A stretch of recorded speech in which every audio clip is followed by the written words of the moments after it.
Busy days ahead of you. So just plop up the agenda. Danielle had sent out the minutes during on Friday for everyone to kind of have this ahead of time. So if everyone could just take a few moments to review the minutes, make sure that everything is in order there.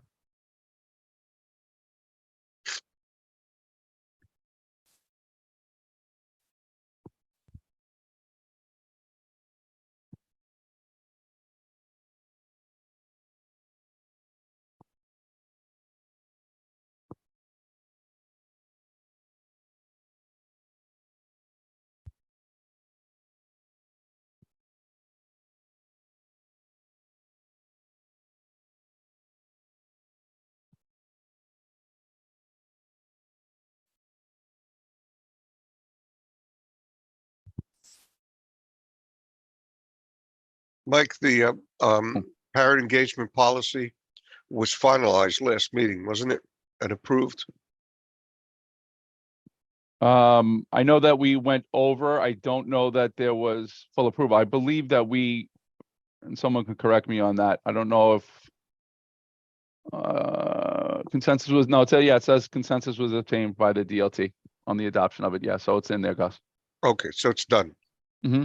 Right. The English version's on the website, and Yep. I sent the document to get translated, and once they come back, I'll put them online as well. Okay. So that'll be the new one that'll go in the new DLT, DCP. Yep.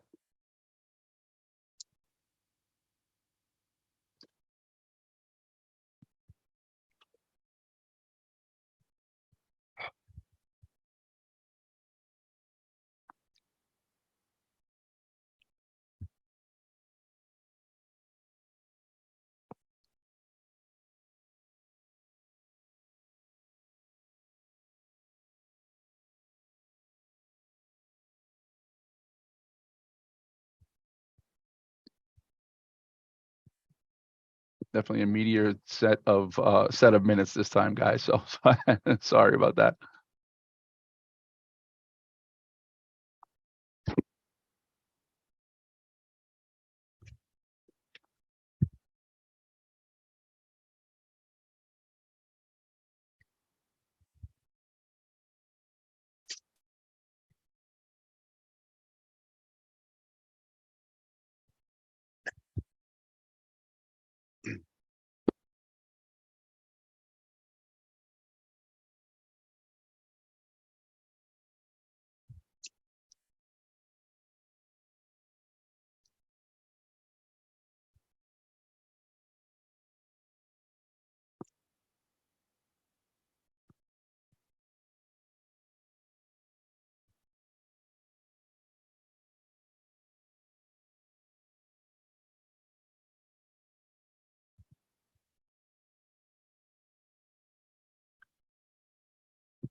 Okay, everyone. How are we on the minutes?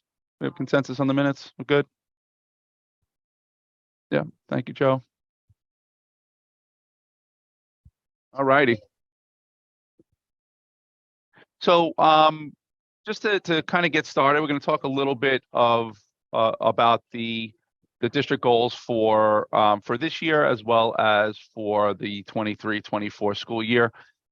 Tis the season, as Gus has mentioned in the past, for us to kind of revisit our 22-23 DCEP, but also start forward thinking into next school year around what that very well may look like for us So as you know, all of our schools are in process of administering the end year assessments.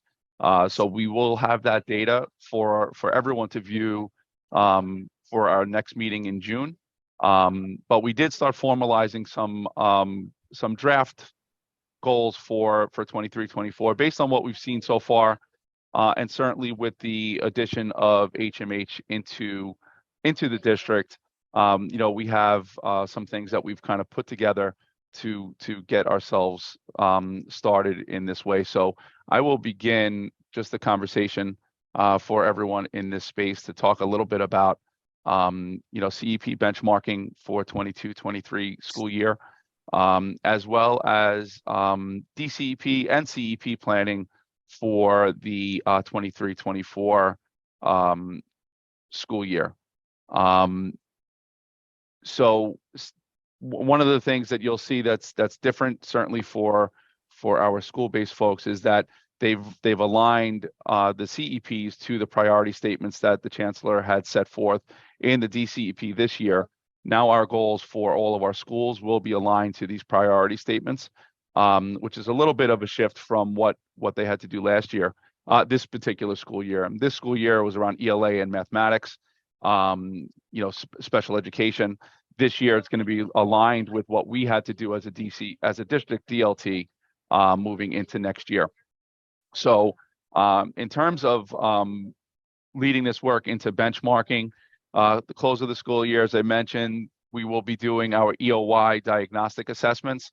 That window stretches from the beginning of May through June 7th. So May 1st to June 7th was the administration window for early childhood assessments, as well as our 3 to 8 assessments for all of our kids. That is in process. I have seen some initial patterns for our kindergarten that has shown a pretty good amount of growth. I'm hoping that trend continues with the last 1,500 or so children that have to be assessed, but we do see some positive trends going on, particularly in kindergarten right now. But I'll have a further report as the year comes closer to an end, with the end of this window of June 7th.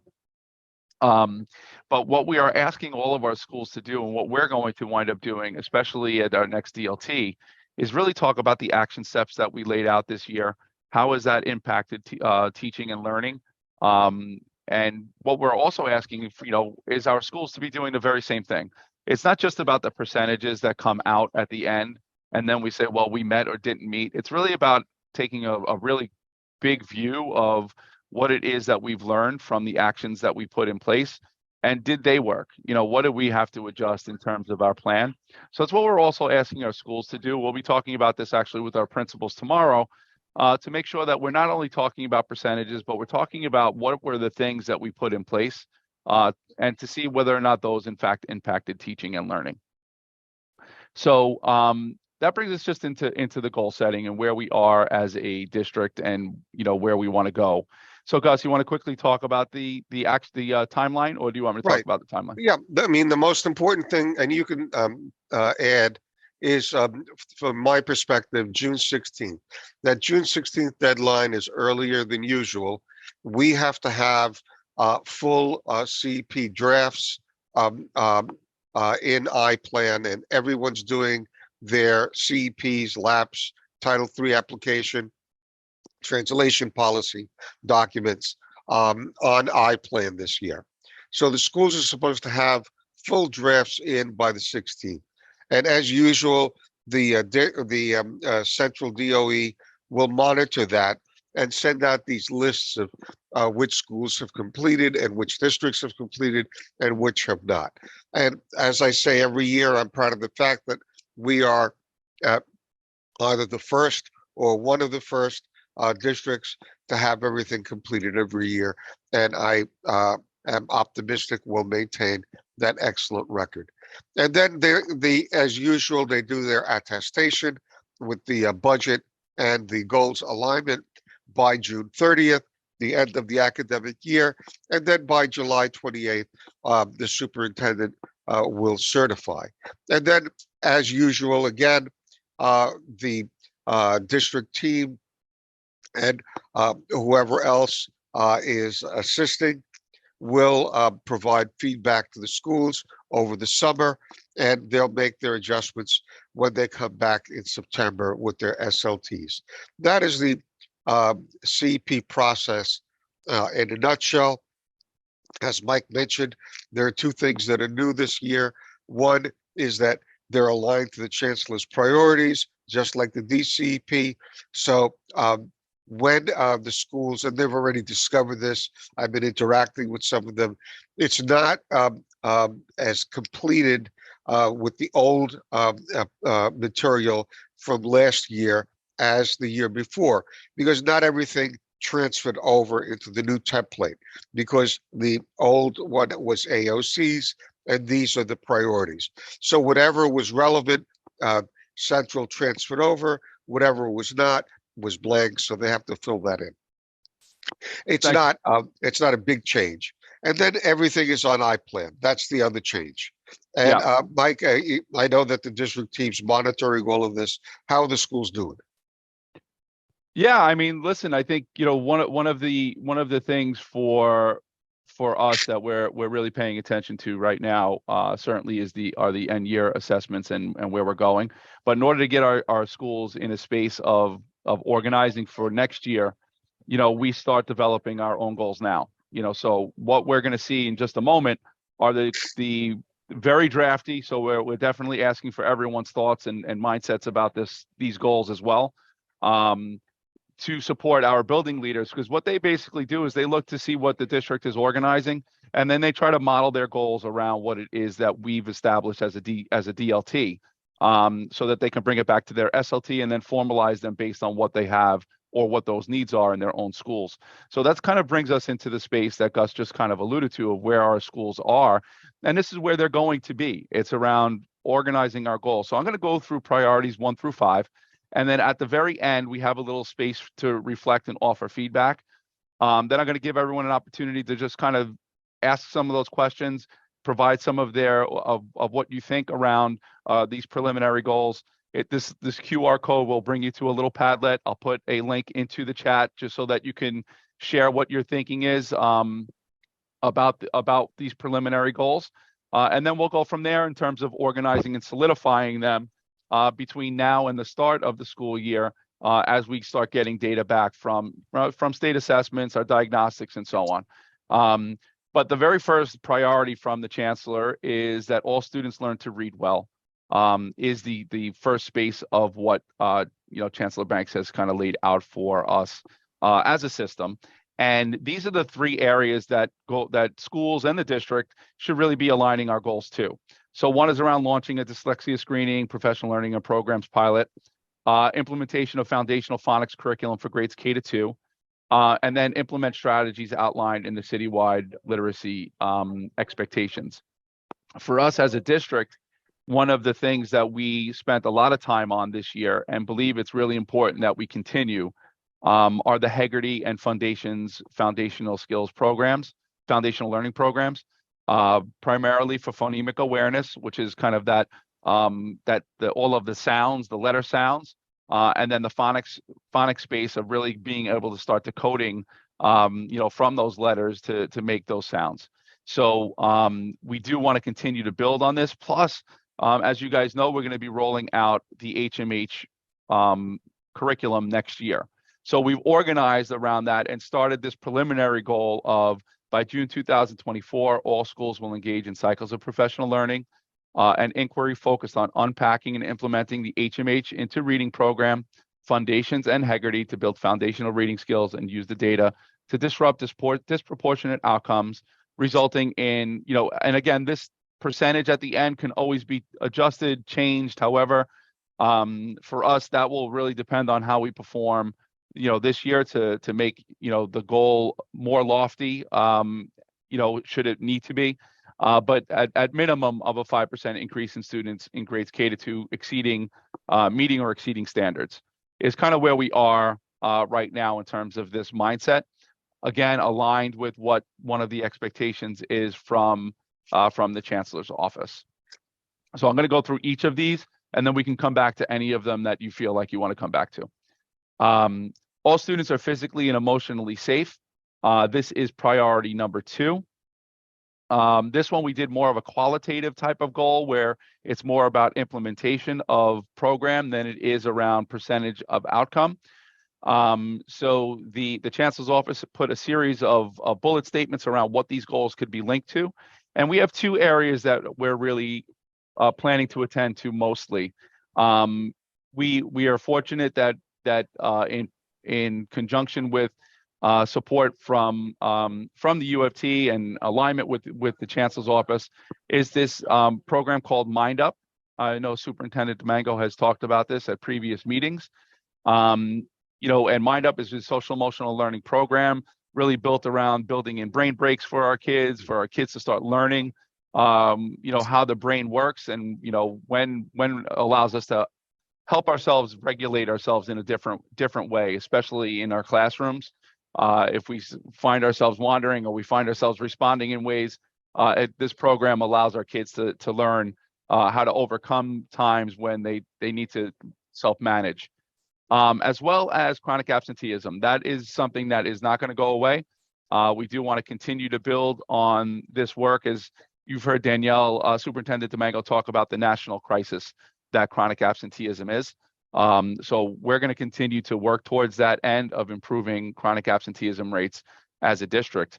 But where we brought this is by June 2024, all school staff will engage in professional learning and case teams will support and monitor the implementation of the Mind Up social emotional learning program, resulting in students across grade levels participating in lessons across each unit of study that is available. And there are units in K-2, 3-5, and 6-8. So this is a district-wide social emotional learning program that again the goal is that we're helping build SEL skills for our kids, but at the same time, working with our case teams to support children that are chronically absent. So it's kind of a multi-layered type of space. The chronic absenteeism space will be more of inside of our action steps, and the rollout of Mind Up will be for our case teams to support and monitor as the year goes on so that our kids are exposed to the lessons that are really important for them to see.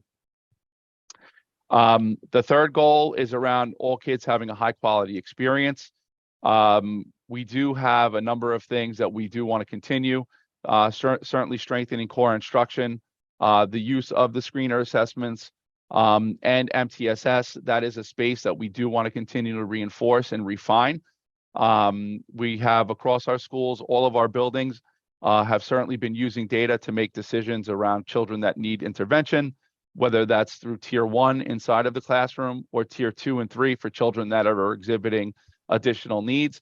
All of our schools have organized around that, but what we have found is that we still have more work to do. We did an inventory of sorts across all of our schools, and we are surfacing patterns and trends. We are almost complete with all of our schools, and we'll be able to share more on that in our June meeting, as well around things that we've noticed as a district and that we need to continue to improve in the area of MTSS. We have implemented the CLAVIS intervention program in 6 of our elementary schools. We have heard some positive feedback around that. The organization that we are working with, as I mentioned in the past, is Boston University and NYU. They developed this language program, particularly for our transitioning and expanding Ls for children in grades 4 and 5. They will be, unfortunately, because they've organized through the Institutional Review Board, we can't see the outcomes of that until they've gone through their process, which will be by July. They will send us the data that comes back from what they've assessed their kids on in terms of language development and overall comprehension. But feedback from kids and feedback from the staff has been positive so far. So based on those results, we do hope to expand on this work of CLAVIS as we get into next school year. In particular, to support, as Gus mentioned, those Title III programs that our schools have to organize.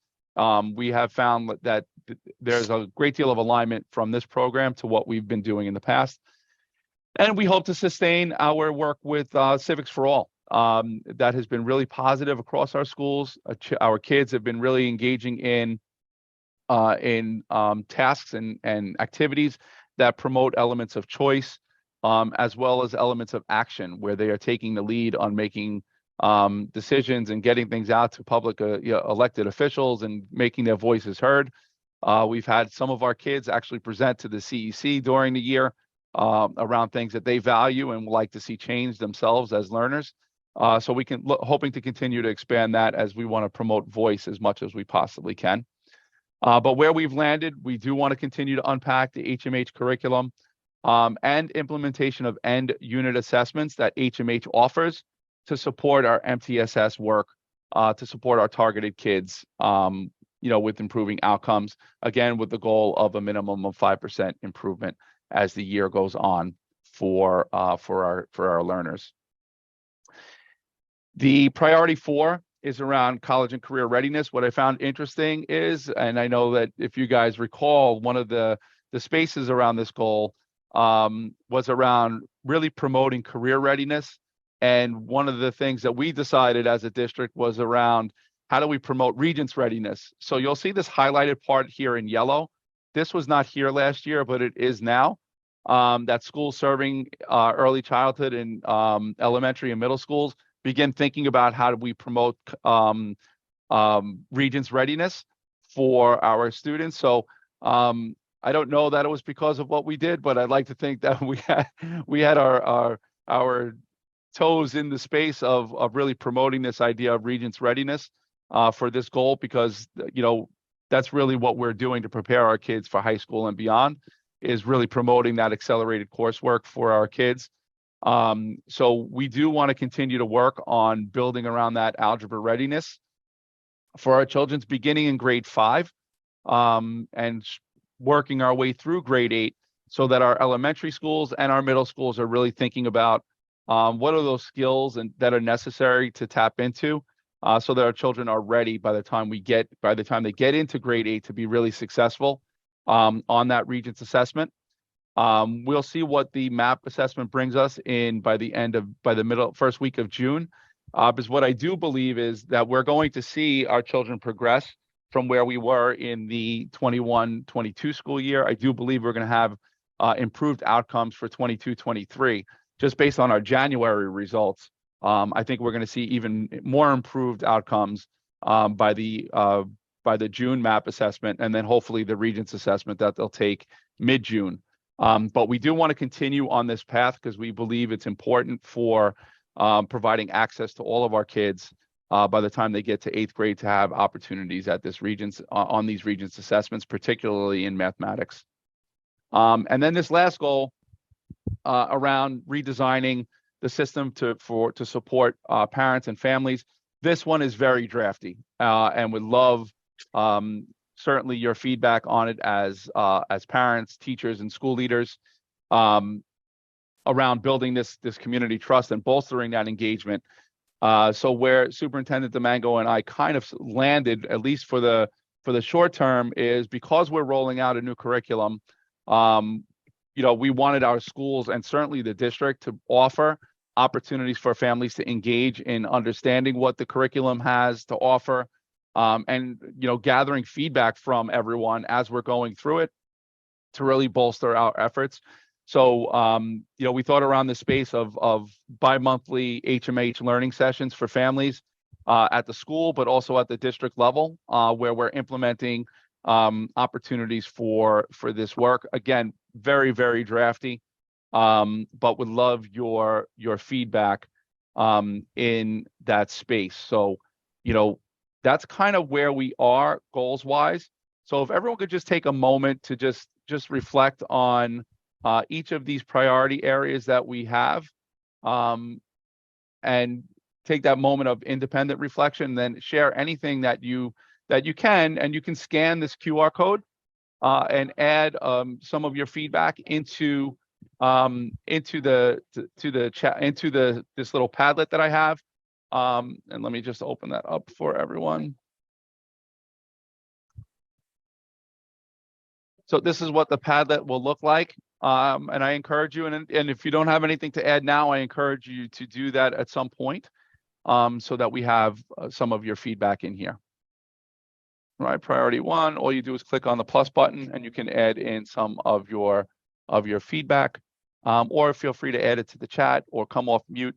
And then we can talk about each of those goals. So if anyone has any thoughts or anything that you'd like to comment on, just take a moment just to reflect. We'll come back together in just 1 minute.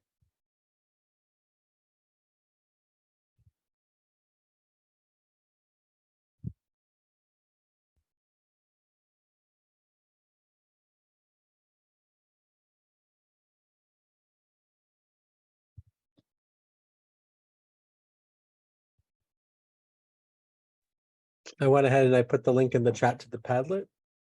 Thanks, Louis. I'm also gonna add it to the slides.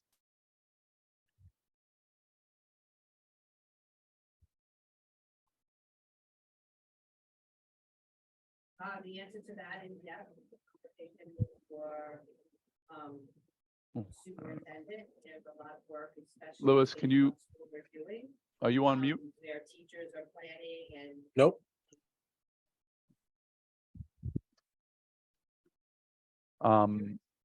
Okay, and guys, if you don't want to enter the Padlet, you don't have to go in there. I can certainly take your responses, from verbally or in the chat, and I can add them in there as well. But if any of you guys have any comments around priority 1, the foundational skills, priority 2, around the mind up implementation, priority 3 around MTSS and HMH unpacking, priority 4 around algebra, and priority 5 around the parent space, please again feel free to come off of mute. Certainly add any of the feedback that you have, and we'll add it to this Padlet so it serves as a support for us as we refine the goals moving forward. But anyone have any comments, any thoughts?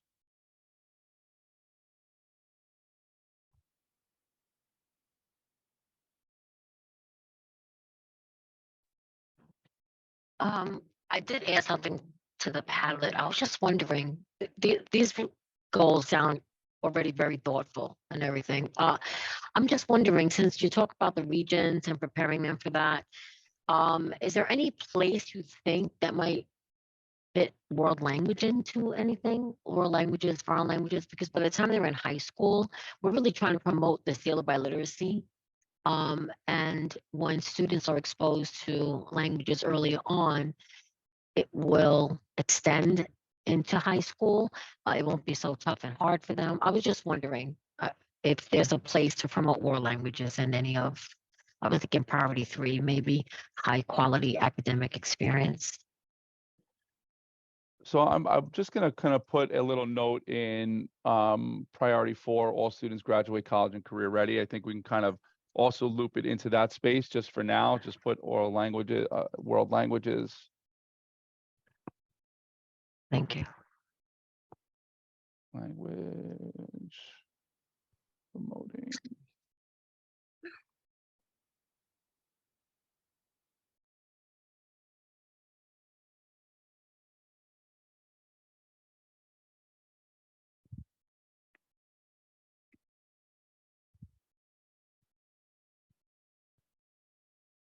Okay, any other comments? So I see in here also just around the space of parents having different differing points of interest with some being more vocal than others. I'm not sure who put that in, but I'd love to get a little bit more context of what you mean there, just so that I could organize a little bit differently. So if anyone wants to share a little bit more on that. Yeah, go ahead, Joe. Well, you're on mute, Joe.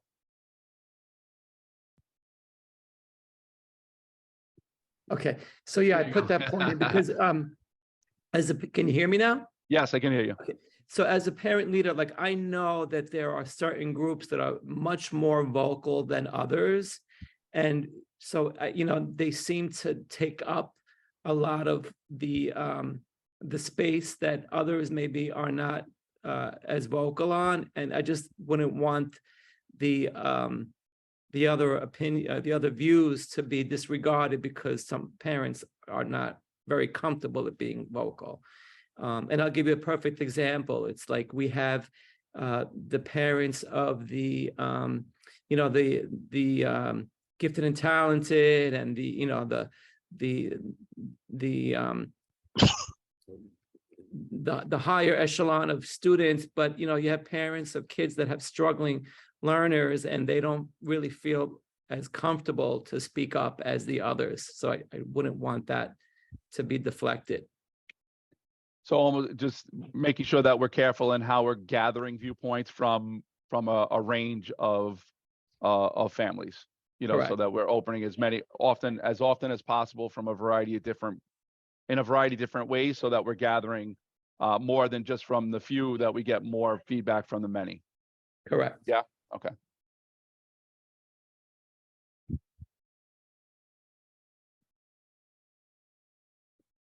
Any other comments around the goals? Any other wonderings? Does it make sense? For us, it just made sense to continue our work around the foundational reading skills, especially for early childhood. We still have more work to do there. Any comments on priority one?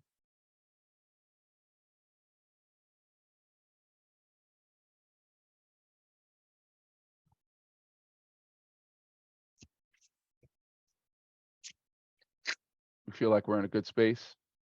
Go ahead, Gus. I see you coming off mute. Is that you? Nope. Okay.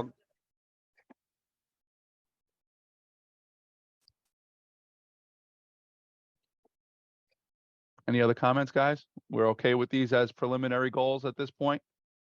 And I know I'm a guest, but I just wanted to ask, do you do family forum nights or type of parent office hours on specific topics and things like that? I'm not sure. Do you do that in District 25?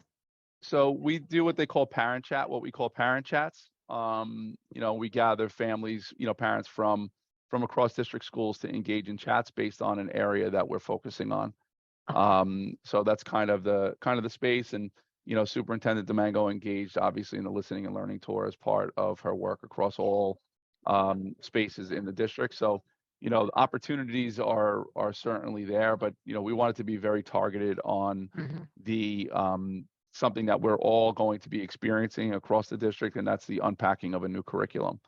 So it's to create space for that was what the initial intent was. The ways that we go about doing that is certainly could be added to an action plan for sure. Thank you. Yeah.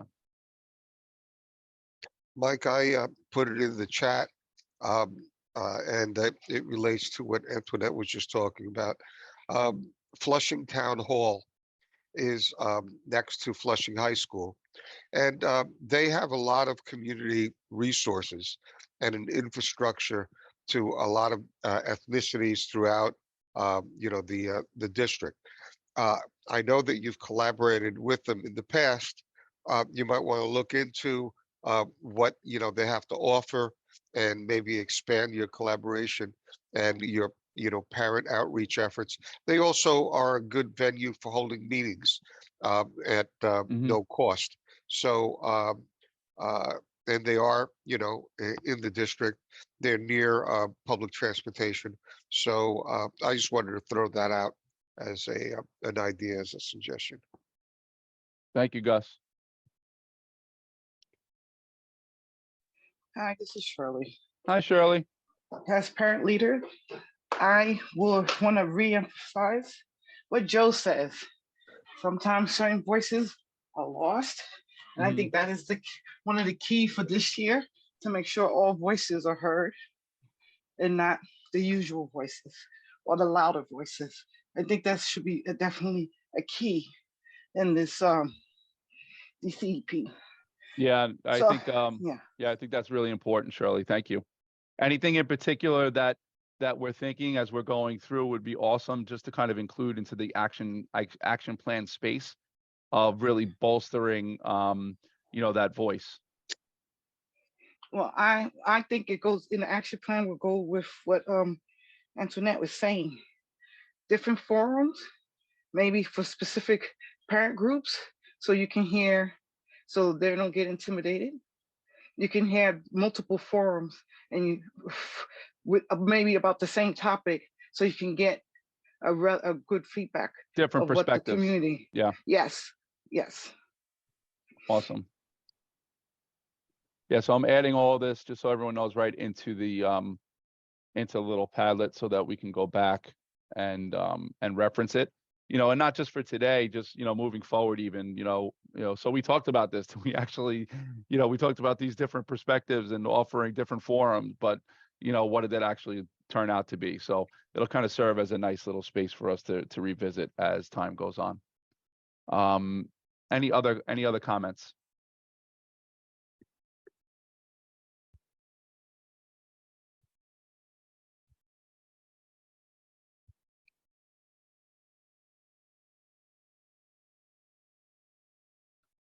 Okay, so we will come back and revisit these goal statements again, as we get closer and closer to the start of the school year.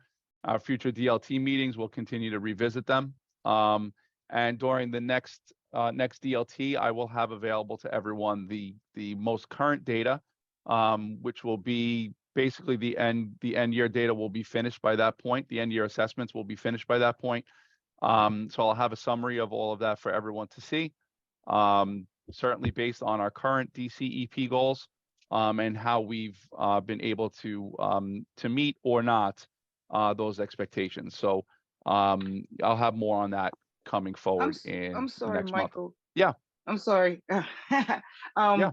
For number 4, when Antoinette talked about the world, to push the bilingual seals, can one of the action goal is to make sure every school offer a world language? I don't know. I can't recall if each school does offer a foreign language, but can we Yes. ensure that they do? So yeah, so it's an expectation that that all schools offer a foreign language. There's of course academic policy requires that kids in 7th and 8th grade are completing coursework in a foreign language. Many of our schools do have Spanish, some offer Chinese, so it does vary. One school offers Korean as well, so it does vary from school to school, but they do have and offer a foreign language in their buildings. Okay, awesome. So Yeah. I know it's budget course. It might not be feasible for next year.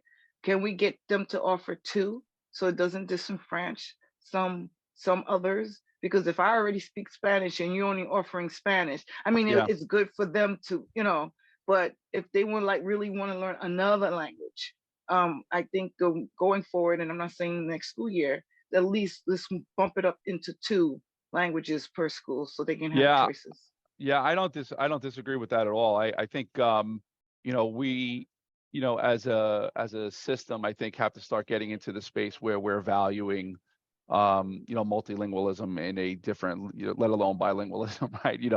I think the more exposure that we have to other languages, to me the better. I even think about my own educational journey, and once that language stops, we stop and stop building on it, you start losing a lot of that language, and it's important that we continue to build on it for our kids. There's no doubt about that.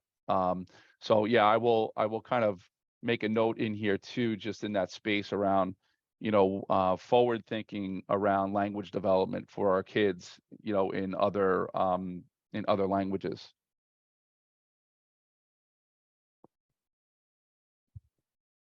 Mike, in terms of multilingual and multicultural outreach,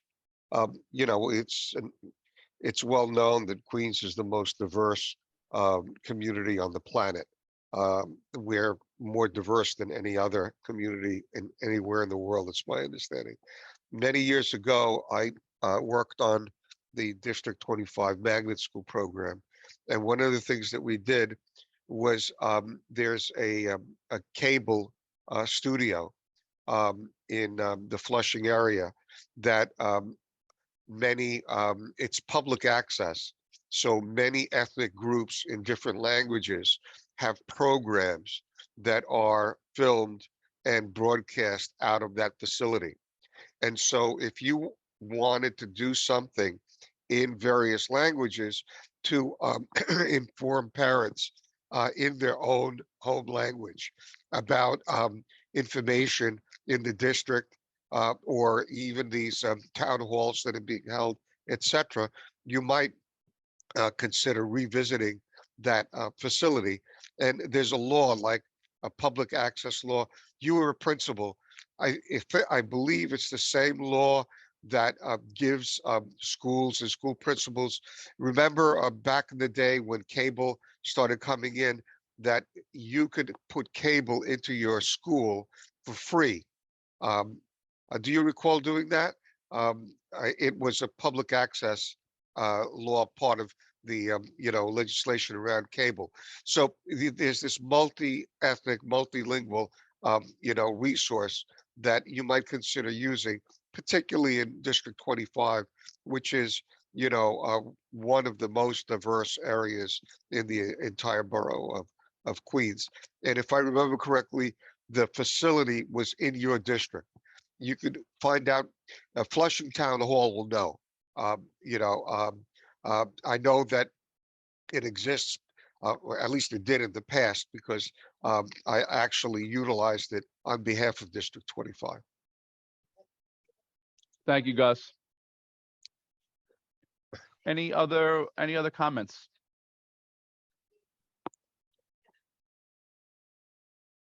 Antoinette, it might be a little project for you. Hint.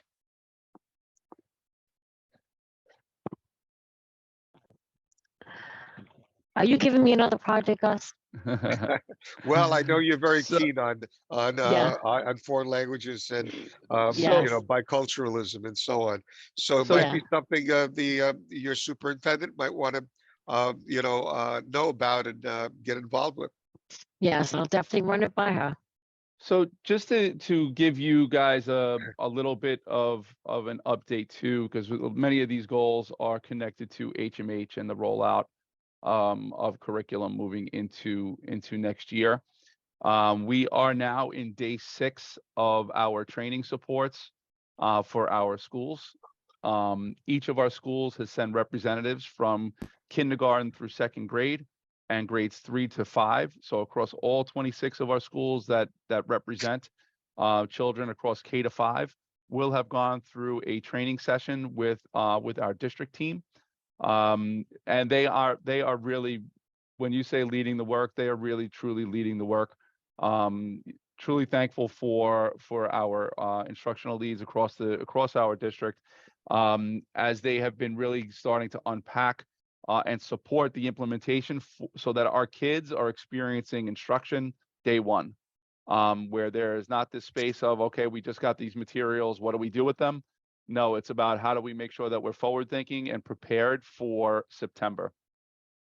So as part of this unpacking, they're looking at learning targets, they're looking at the resources that come with the program, along with a map that kind of lays out what the first month of school will look like for them at the beginning of the year. So kudos to the team for organizing this work, and to all of the teachers and administrators that were present. As I can tell you, just firsthand of being part of these sessions, that everyone's really cued in to learning and getting an understanding as to how this program will support our kids, the things that are similar, the things that are maybe a little bit different in terms of implementation, so that we're fully ready to go. So I'm really excited about where it is that they're bringing it. Also, as part of this work, we do have our instructional lead that is also working with our TDEC to really organize the supports for our Ls.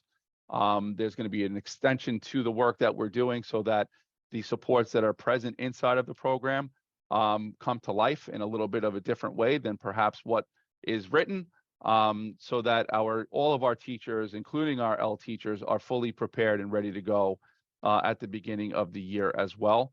And that includes the work with our dual language programs. The HMH curriculum does not come with Chinese text. So our bilingual teachers, particularly in Chinese, but also in Spanish, are working collaboratively. We're organizing a group of teachers from across the district to really organize around the text that is there, the text that may not be there, so that our kids are ready to go at the start of the year. So we're happy about being able to offer that for our dual language TBE, as well as the L supports for our teachers of Ls. And for those of you who don't know Danielle's stance on that, she believes that if you are a teacher in District 25, you are a teacher of Ls because of the volume that we have. We have over 6,000, as you guys know. So that's the current state of where we are with the rollout of HMH. I'm sure when Danielle hops on, she might want to say a few more things about it. But that's currently where we are in that space, and we're looking forward to continue to grow as the year goes on. Superintendent Domingo will want to talk about this too when she gets on, but I'll mention it briefly as part of the agenda for today. Unreasonable hospitality is something that she intends to roll out. It's a text by a restaurant executive in Manhattan that organized to a space where he's recognized as one of the top 3 restaurants in the world. Based on how he conducts himself as the leader of this organization. So as a district, we're going to be engaging in a little bit of a book study around what he had done to make his restaurant one of the 3 most recognizable restaurants in the world. And just to give you a quick little snapshot, I know Danielle mentioned this, but it kind of struck me just the lengths that they went to in order to really serve the people that were coming into his restaurant. But one of the things that he credits to making his restaurant one of the best in the world was the listening that they had done to those that they were serving. So there was a group of people that came into his restaurant that were going on about their experience. They were tourists in New York City. And in their conversation, they mentioned something along the lines that they had done everything possible in New York that they could, except have a dirty water hot dog from a vending machine, from one of the vendors on the street corners. So as the executive that he was, he heard what that patron had to say and ran down the block to make sure that his customers had that dirty water hot dog. So he brought it to his chef. The chef dressed it up, and he said, to make sure that your experience is as full as it possibly could be, here is another part of New York City that you hadn't been able to experience. And that kind of drove what his mindset was moving forward. And, as he created a whole group and as part of his restaurant were people that, as they heard their customers talk about things, went out of their way to make sure that it happened. And for us, serving kids, that's the exact type of mindset that we want to be able to have in terms of service of our community. What are the things that we're hearing and seeing inside of our schools that we need to attend to differently? And for him was how to make the unreasonable happen. And so as a community and as a district, that's something that we're going to be engaging in terms of a book study. And what I found very interesting about the book, and something that I truly believe in, it's around systems and how we think systematically around the things that we do in order to make them more successful. And what I have started to read inside of this book aligns very much to a lot of theories that are out there in the educational space that translate very much into the leadership components that we're hoping are happening inside of our schools. So this is something that Superintendent Domingo plans on rolling out. Our building leaders are going to be receiving this book tomorrow, and we're going to be engaging in these conversations moving forward into next year in the scope of leadership and how do we lead unreasonably through our work in the sense of how we serving our kids and families as best we possibly can. So that's just to give you a little bit of a snapshot of what Superintendent Domingo also has in mind moving forward. So that concludes the superintendent's report. Gus, I know that there were some updates on Title I and anything else that you want to share there, anything else that you need to share? Yeah, just quickly, some updates. On the DCEP, as I mentioned, the template is not going to change dramatically. It will all be on iPlan. I understand that the plan is that they will pre-populate it with the old material, and you will have the opportunity to edit and delete from the old document. You should now all have iPlan the district access. Try it out, ladies and gentlemen, and if you find that you don't, shoot an email to me in the superintendent's office, and I will find out what's going on. I'm a little embarrassed, and I have to apologize because the template is not changing dramatically. I don't really understand why it's not already available to you. It should be. There's something to do with the approval process and maybe the technology and pre-populating it, but it should be available shortly, and you shouldn't be able to have it to look at and start filling in and commenting on during next month and the DLT. So that's on the DCEP. On accountability and Title I and state ed, as I think I mentioned previously, Title I in New York State Ed is monitoring Title I schools. They chose 2 schools in District 25, 120 and 379. They are not visiting the schools at the moment. They have all the materials that we sent them from those 2 schools, and I'm hoping that they won't ask us for more. They did ask us for, well, just last week, a whole bunch of additional information from targeted assistance schools, none of which are in 25. So they may come back and ask for more information. They did ask the schools to provide a teacher survey, which they filled in with some of their teachers, and that was done at those 2 schools. So that is an ongoing issue, the Title I monitoring, and hopefully it's over, but it's not over until it's completely over. So I thought it was over and it continued. So we'll see what they have in mind. Also, the accountability system is a 1-year system this year. We'll see what they come up with. They're doing hearings, and I believe all of the schools got information about those hearings, and it's publicly available if you want to comment on what accountability measures they have in mind going forward.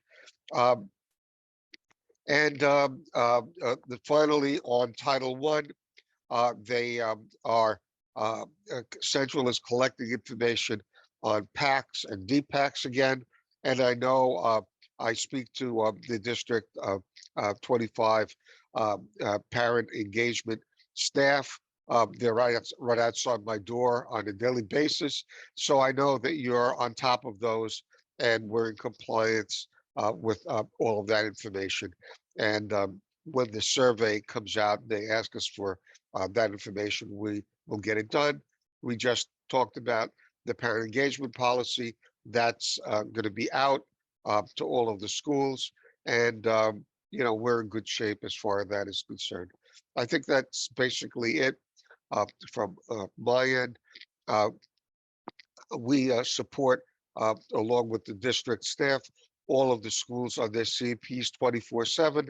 If any school needs any support or training or whatever, or has any iPlan issues, all they have to do is reach out, and we will either solve the issue or provide, you know, customized training and support for that school or group of schools. Anything you want to add, Mike? No. Sorry to Nope, sound that's this good, way. Gus. I've been struggling with flu-like symptoms for about a week now. Yeah, go home, Gus. Good morning, everyone. I just texted Louis. Gus is not allowed in our office. You can Zoom us if you need anything at all, Gus. I'm going to spray you with Lysol. That's right. Good morning, move. everyone. I'm sorry. Today was one of those days that kind of coincides with the CSA union meeting. So I had to be on that this morning. And thank you, Dr. Mike, for going over the agenda items for me. I hope, and this is really just the beginning of the conversation, but we are now starting to think about what our 2023-24 DCEP goals are going to look like. I do have to apologize. The minutes that were sent were not the minutes that were typed and corrected. So following this meeting, I'm going to resend those minutes because I was at Bell Academy Friday and I stayed there to do the work. And I guess like what I sent was the uncorrected minutes. So during our next meeting, we'll make sure we go over those minutes. And in the future, Janet's going to be giving me those minutes a little bit earlier. So I'll get them out to you a little bit earlier as well. So so those minutes will change. There's a couple of just corrections that need to be made in people who are present and so on and so forth. So so that is the first piece of my agenda. I know, Mike, I heard you were giving a Padlet for feedback.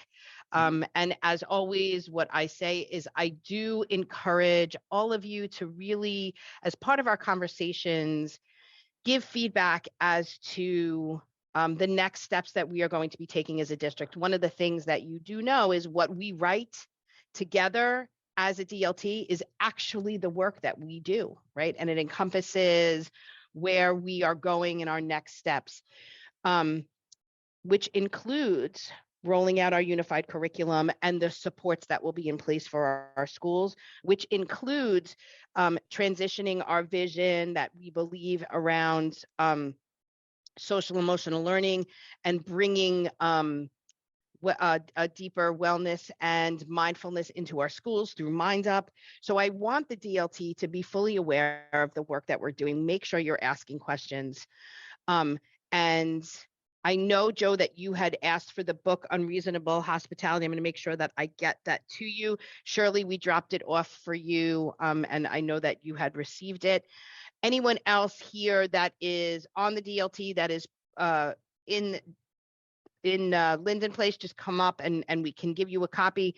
Tomorrow, we're giving it out to principals. We're also going to be doing it with assistant principals, as well as our parent coordinators and student and teacher groups at the district level, which will start next year.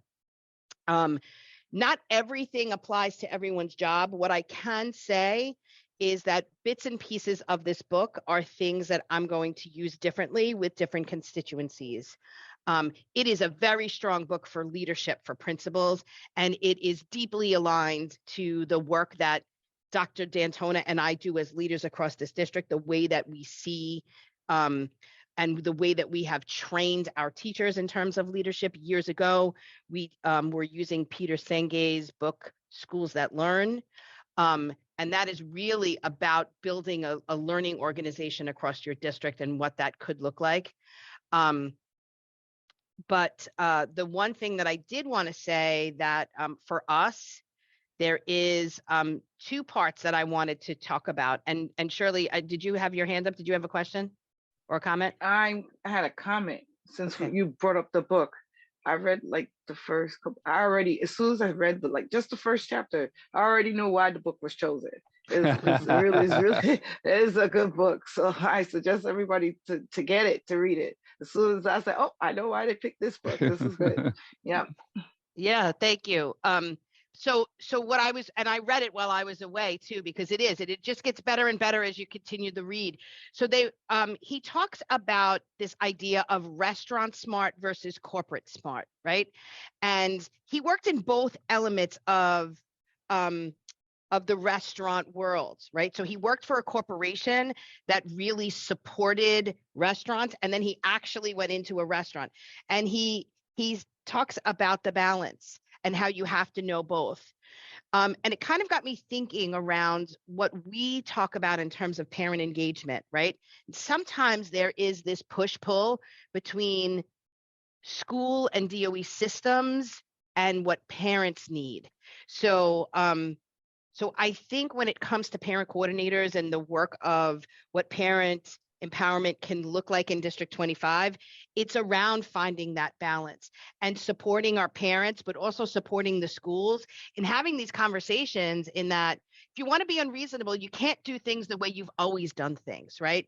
And I get butt up against that. And I say this all the time with my own children's school where I call and the things they say to me don't make sense. And as an administrator, I know how to push back, right? And I would say, like, why can't we do that? Why doesn't that make sense? Why can't we think about it this way? And there's this old philosophy of, because that's the way we've always done it, right? But one of the things that I like about this book is that in order to be unreasonable, you have to have a commitment to understanding that not everybody gets everything in any relationship, in a business relationship, in a personal relationship, but you have to pursue a true partnership. And that's part of chapter 6. So I am really excited for us as a DLT to engage in this together, because one of the things that I intend on doing in setting a goal for us is, what does parent empowerment really mean? Right? I think we use these words all the time, but do we live them? And I think this is going to bring us a little bit closer to that. Yes, Shirley. Oh, I'm sorry, I didn't lower my hand. Oh, that means you're excited about the book, right? Yeah. So I will say, and I do encourage you, Shirley, and as people come and start to read the book, if there's anything that you would like to talk about during our meetings, you want to run a chapter and kind of take everyone through it from a parent perspective, from a DC 37 perspective, from a principal perspective, from a teacher perspective, I invite everyone to really say, like, this is the impact that this has on me, because everyone across the district is going to be engaging in this work together around leadership. I love that our students are going to be exposed to this type of leadership efforts. He talks about how in a restaurant, one of the things that made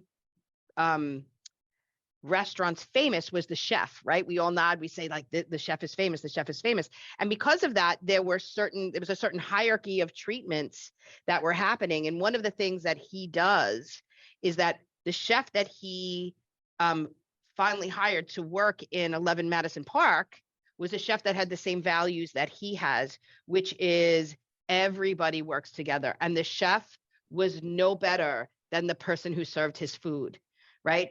And, just because he knew how to prepare it didn't mean that he knew how to present it. So everybody, built capacity and learned together. So I'm really excited to kind of engage in this district-wide professional learning book club. And this is also something that I wanted to present to you as well. So I am on my second read of the book, and just planning for us to roll this out in August and September. But if there's anyone on the team who wants to engage in conversations prior to that, please feel free to let me know. But Dr. Mike, you had covered everything else, the rollout of the unified curriculum. Does anyone on the DLT have any questions in regard to that?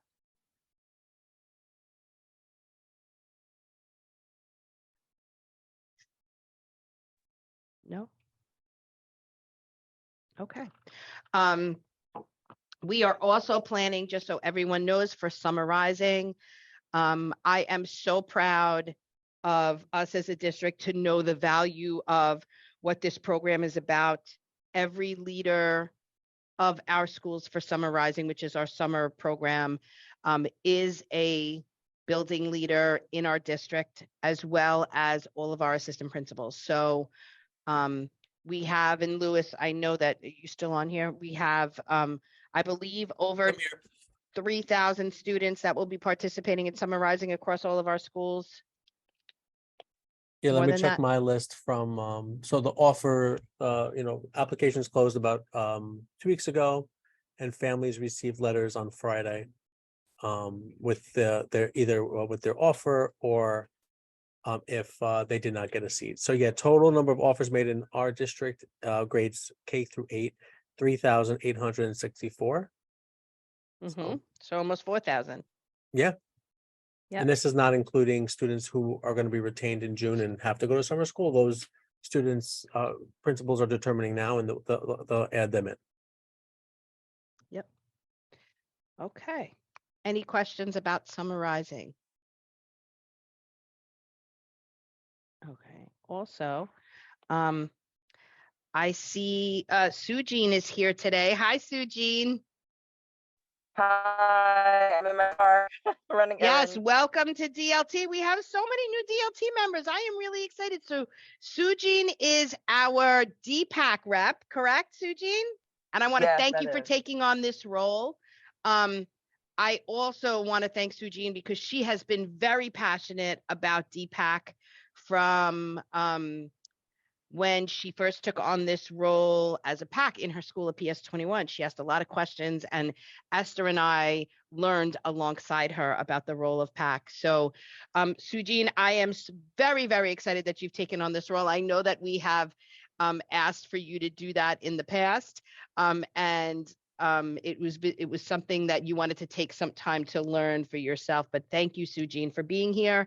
And I look forward to continuing our work together to build PACs and strong PACs across our district. So I didn't know if you wanted to take a moment to introduce yourself, say hello to the team, and a little bit about some of the work that you've already done. Yeah, hi. So yes, as Mr. Mango was kind enough to say that I did have my kids go through PS 242. I'm sorry, they started at 214, and then at 242 I became PAC chair, and I learned a lot from Marguerite Chaudhry, who was the PC there.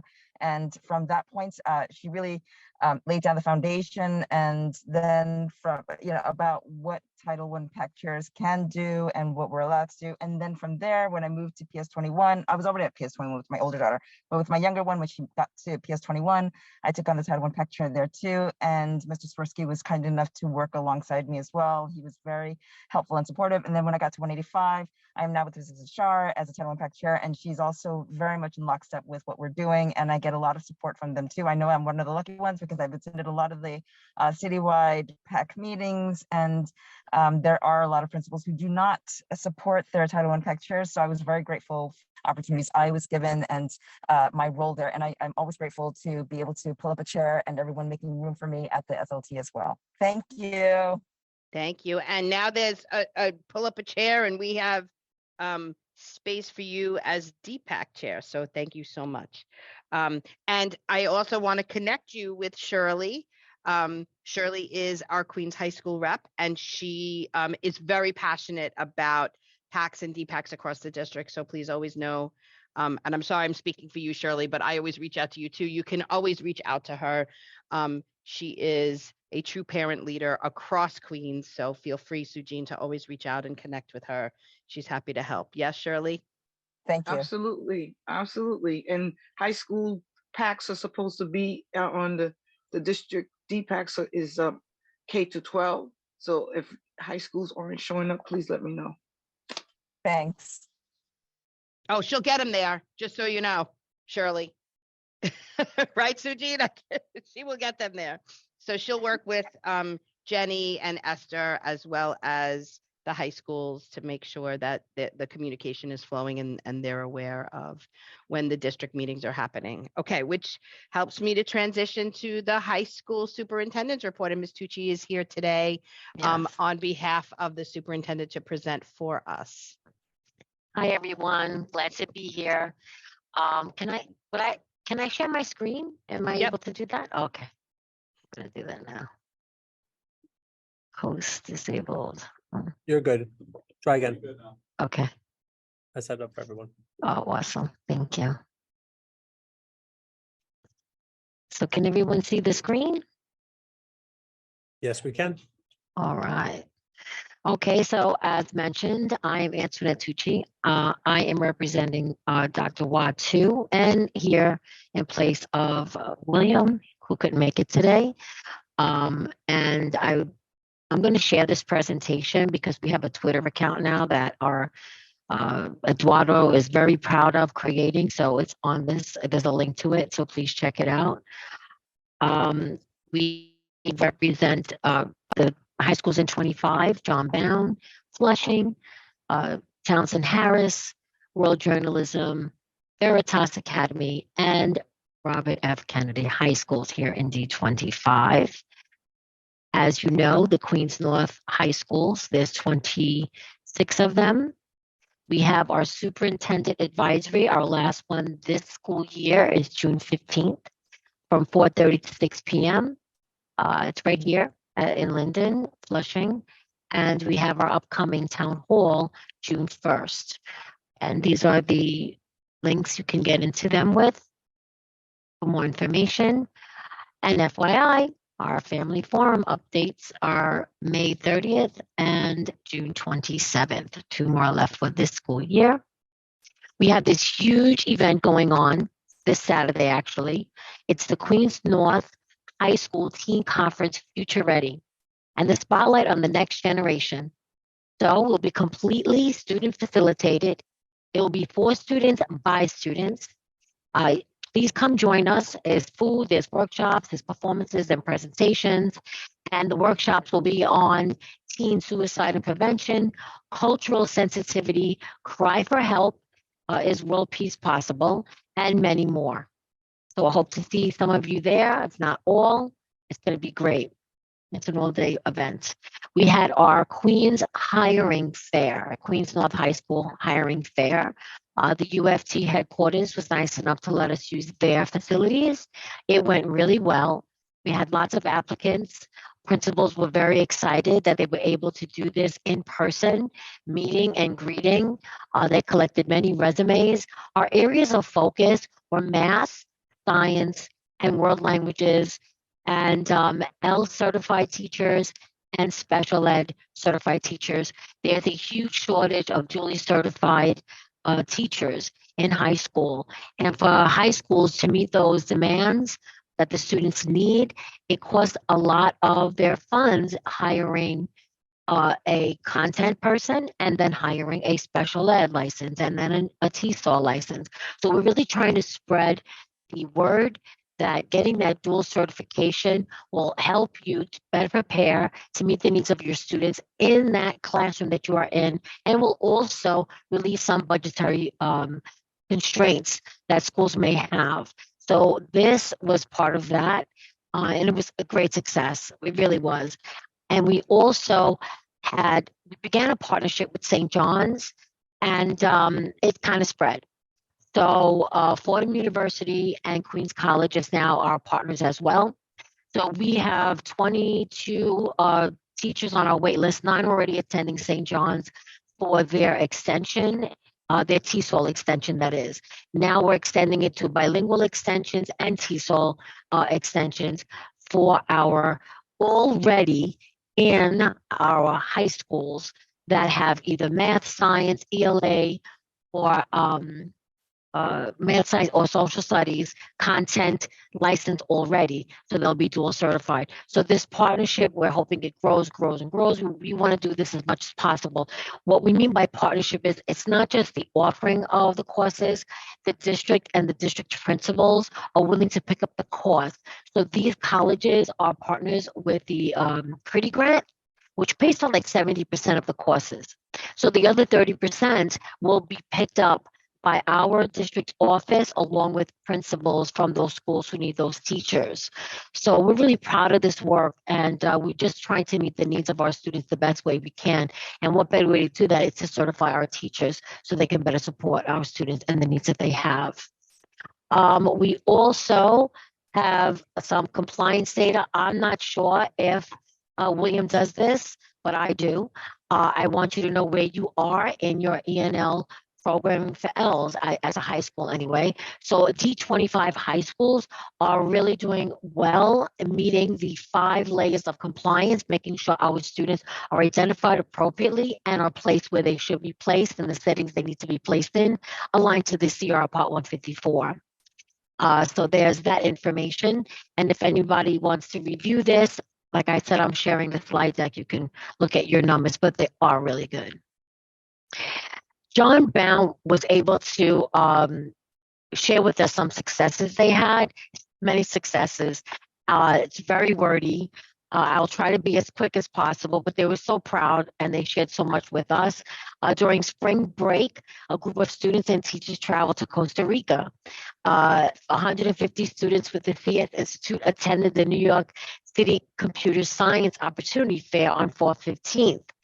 The ACA hosted a poetry slam, and they also posed with comedians and actors and writer Judy Gold after a talkback with Judy facilitated by AP Ramika at Primary Stages. ACA also presented a scene festival, or will present, I'm sorry, on May 30th and 31st. And nearly 7 individuals were inducted into the Aristide National Honor Society. These individuals demonstrated all 4 pillars: scholarship, leadership, character, and service required to be installed into the country's oldest National Honor Society.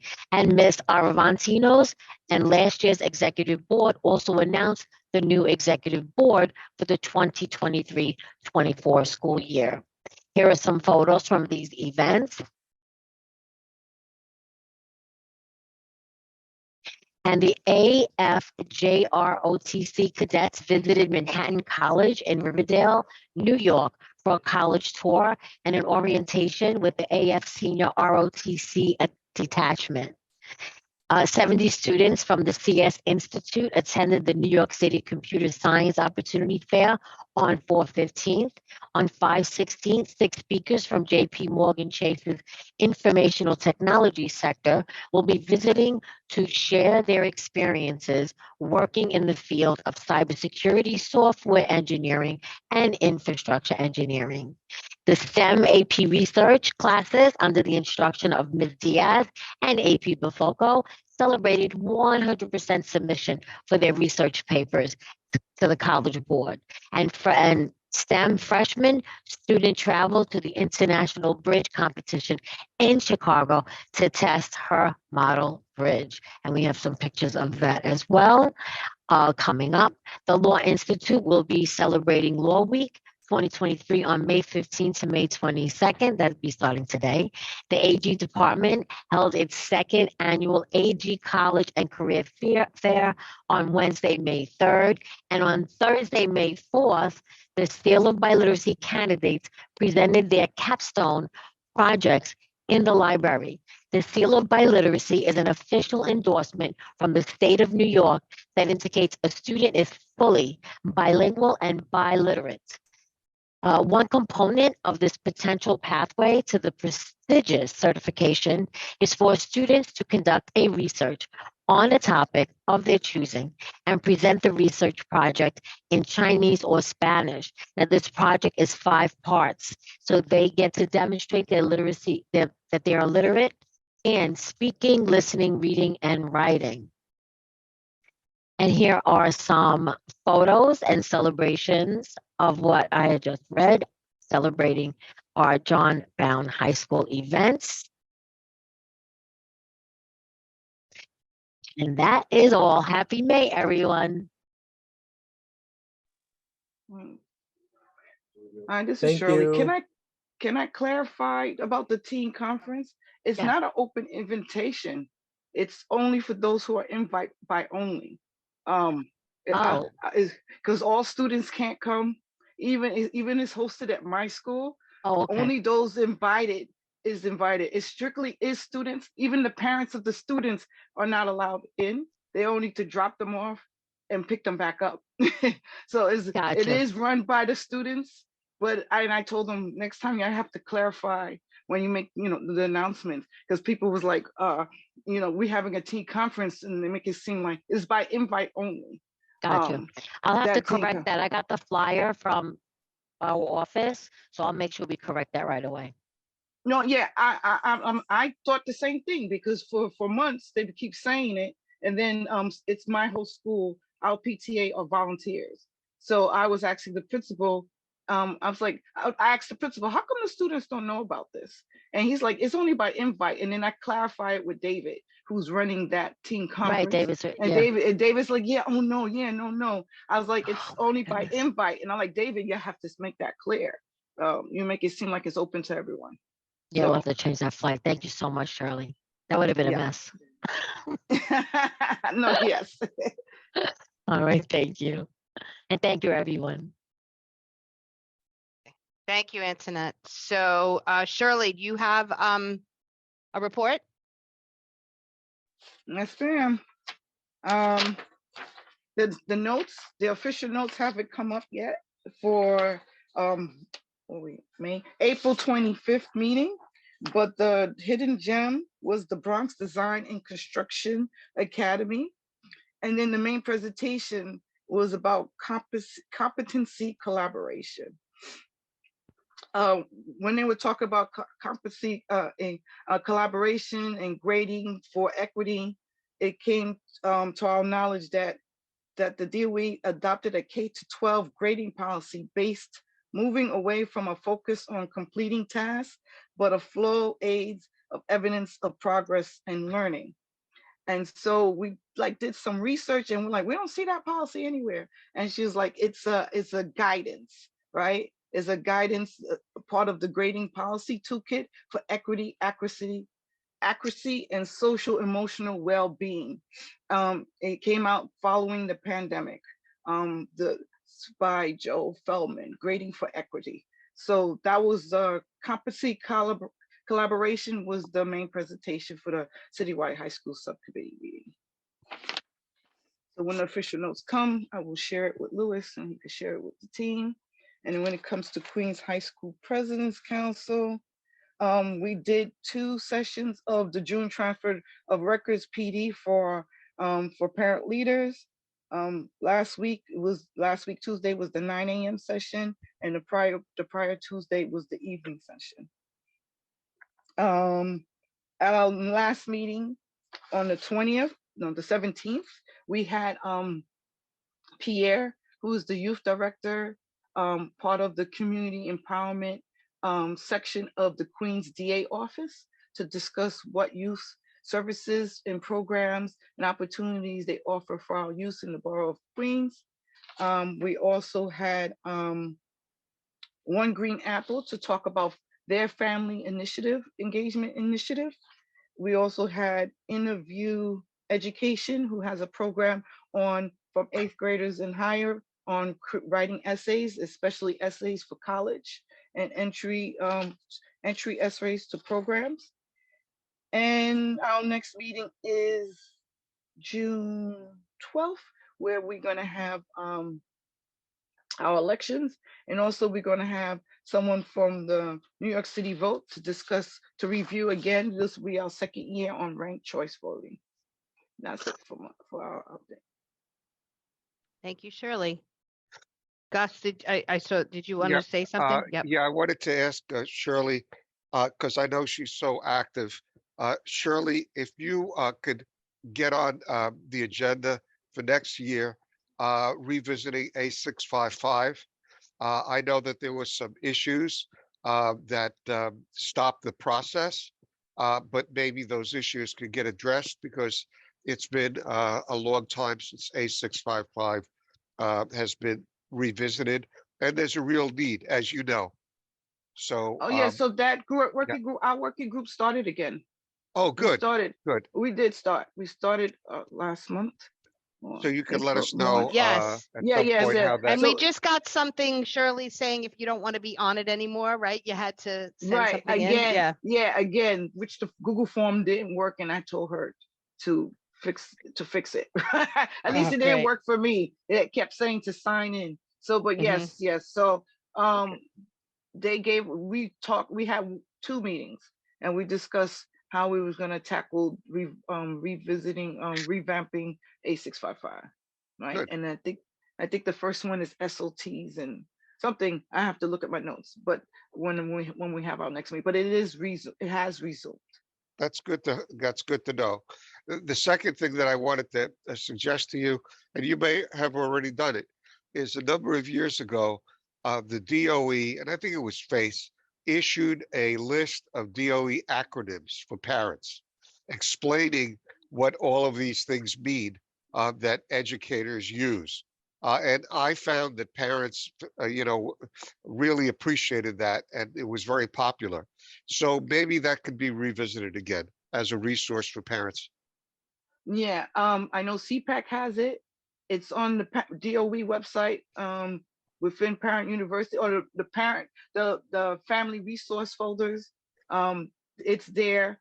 When it comes to the CEP and the DCEP, there's supposed to be an Akron resource page for that as well, Okay. on the iPlan portal. So it exists. That's what It you're telling me. exists. Yes, Okay. it does. Oh, Uh-huh. so I wasn't aware of that. Thank you. Mm-hmm. Okay. Are there any other constituencies that would like to present today?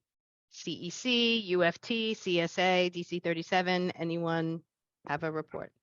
Yep, go ahead, Joe. I just want to state that on Tuesday, June 6th will be our final meeting date and our annual award ceremony held at IS 25, where we acknowledge, call out, and provide award certificates to 2 students from every school and 1 adult employee for their outstanding community service, and we invite the community to attend.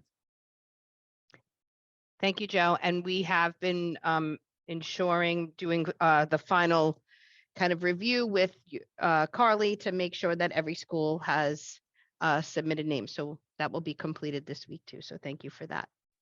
Okay, any other DLT members like to present?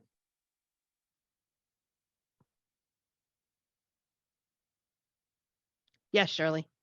Yeah, I would like to come, if I'm available. And I try to go to at least one CEC, one of them from each of the district. I would like to. I don't Really, mind we'd love ending- to have you, and that's a great meeting because we have a nice group of attendees show up and you get to meet the students. Just let us know if you have any difficulty, or you can through the district's office, or you can hook up with Carly from my office, the CEC office, the RSVP if you like. Yes, send us the RSVP, and so I'll we'll have have Carly the send you the invite. Thank you. Awesome. Okay. Great. Okay, anyone else?